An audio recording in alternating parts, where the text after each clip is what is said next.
Fun way down the game.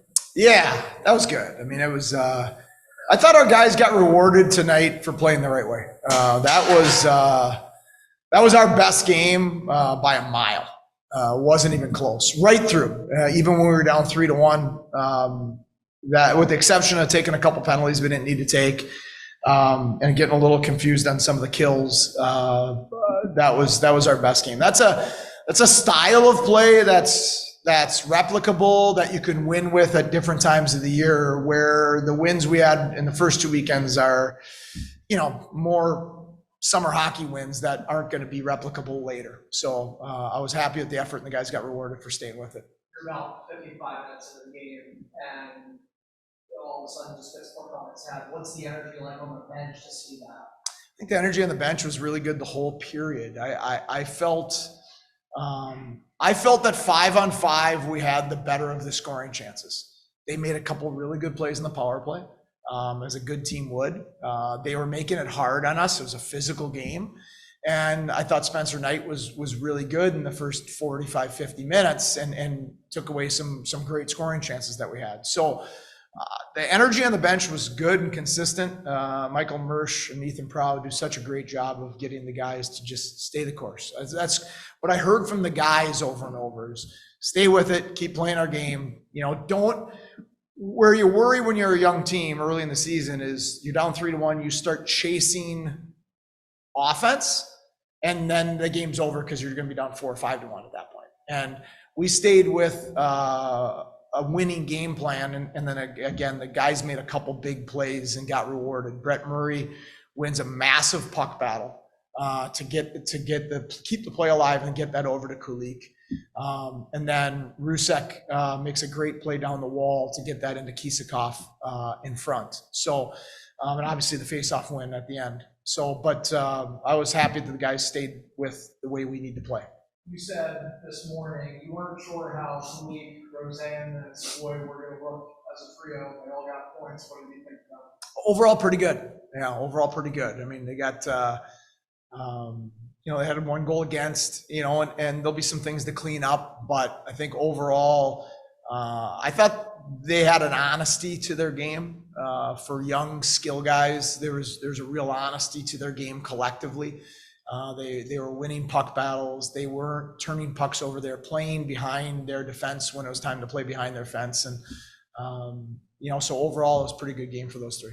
And then Victor Deutschuk all the way down there in the first period. Yeah, I don't have any report other than out upper body. Don't have anything more detailed than that. Just what about the next game overall? I think that really stood up a couple times. I liked him a ton. He's a guy that you feel good when you call his name to put him out for a shift. Because whether the shift is great or it's just okay, he's going to play the right way. He's going to play fast. He's going to be competitive. He's going to hunt pucks and try to be an honest winning hockey player. And he just drips of a hockey player. He really does. And I was saying that to Kevin Adams today. He's just a hockey player. And hockey players want to be out there in big moments. They want the puck. They want to go to hard areas. And I thought, for his first regular season, that was his first regular season pro hockey game. I thought he did a pretty darn good job. And so much so that I had those 3 out there 5-on-6, which is a real credit to the 3 of them. They're very young to be trusted with a defensive assignment like that. And that's not free ice time. That was because they played the right way. It's just a quick play, but I mean, that's pretty interesting. Very good play, very good pass, but also good execution. Vinny Prospel drew that up for the guys prior to the game tonight. And so you like the offense that he showed in the pass and the great finish by Murphy, but also ability to take in information and be able to go apply it and execute it, which is a underrated skill of a young player.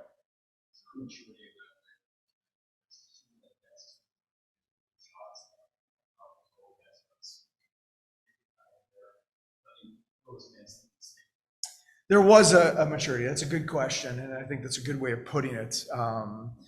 That I do think that we had a lot of reasons to go away tonight.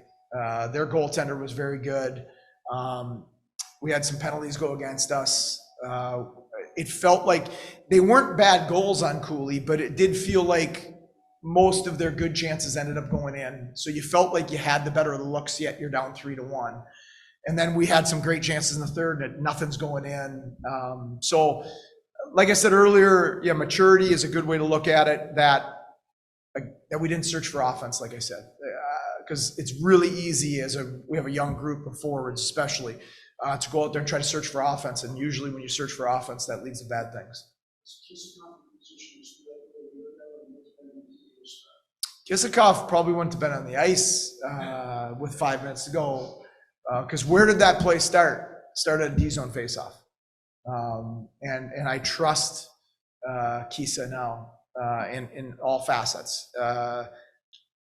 There's times in the D-zone faceoff last year I might have put him out there, but it wasn't that I felt good about it.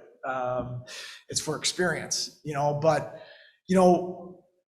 we talked a lot as a management, player development, and our staff last year down the stretch. And I felt strongly, and so did everybody else, that it reached a certain point that the games were becoming a detriment to him, because he wasn't strong enough. He was getting worn down. He'd played like 48 of them.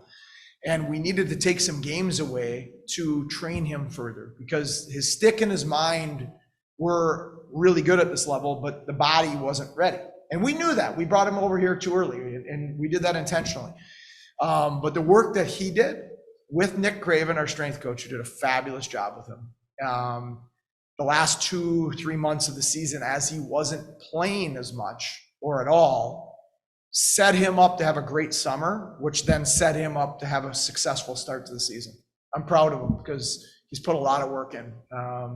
I keep reminding him how miserable it is to sit out and train and fight every day to keep this ice time that he's earned right now, and he's doing a really good job of that. He's not shying away from like the boards of the wall and taking some hits and hitting you guys. Yeah, I bet he had 6-7 hits tonight. He's playing the right way. And he's never going to be a physical force, and that's okay. But when it's your turn to go in and get a piece of a man on the forecheck, a defenseman knows when he's going back for the puck, whether that forward is coming in for token pressure, and he's going to peel off, or whether he's coming in to hit you. So even if you're not Brett Murray, but a D knows you're going to get hit, he's going to unload the puck a little bit earlier than he wants to, which potentially forces a turnover. Or minimally, it puts his other two forwards in position to read where the puck's going to go, because he's doing his job, and then be able to execute. So he's doing a really good job of that. He's being rewarded for going to hard areas and for coming up with battles. And the other thing he's being rewarded with more ice time, because of the work he's put in and the honesty that he's played with. Roseanne's goal to win the game ultimately, one of the weirder ones you're going to see. What was going through your mind when he scored that? They had a play set up. Cooley took charge, told Savvy and Rosie exactly what he wanted from them, and Cooley won the draw perfect. The ice was pretty bouncy tonight. Obviously, it's kind of warm out right now, which will take the weather, but it hurts the ice conditions. So it looked like it rolled over Rosie's stick, and then he just recradled it and probably surprised Nider. And it looked like there was some traffic at that point as well. Not the best start for your goaltender tonight, but he bounced back and played well down the stretch. How do you feel about his performance tonight? Yeah, I think Cools, he probably wants the first one back.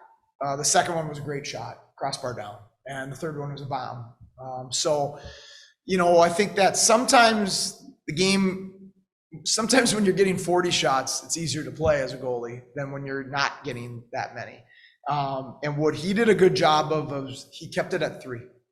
And we played good team defense tonight, the best team defense we've played this year, but he kept it at 3, which gave us a chance to claw back into that game. Obviously, Fitzgerald on the other side. Yeah. There's 5 guys on that team that I've coached. Asplin, not as much, but everybody in this organization has a tremendous amount of respect for Rasmus Asplin as a player and a person. Fitzy is, Fitzy's one of the guys to me in my time here that it's been one of the most important Amherst that we've had. That first year, even though it was a COVID year, we needed to establish our identity and our culture and how we wanted to practice and what we wanted to stand for as a group.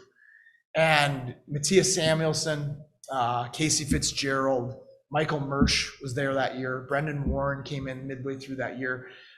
There's some guys that were, Jack Quinn was a massive piece of this as well. Some guys that were really important in establishing what we want to be about as Amherst. And Fitzy would be very, very high on that list.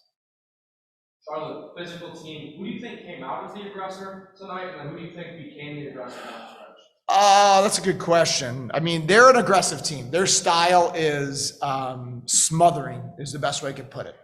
They're going to forecheck two forwards hard. Their D are going to sit down on top of you. They're not going to give you a lot of space, and you have to be willing to make little slip plays and chips behind them to try to free up some space.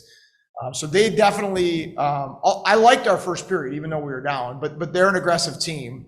I don't know if we flipped the aggressor side of it, but I think our consistency and predictability of our puck decisions, when you play behind a team over and over and over and over, the dividends sometimes aren't in the first period.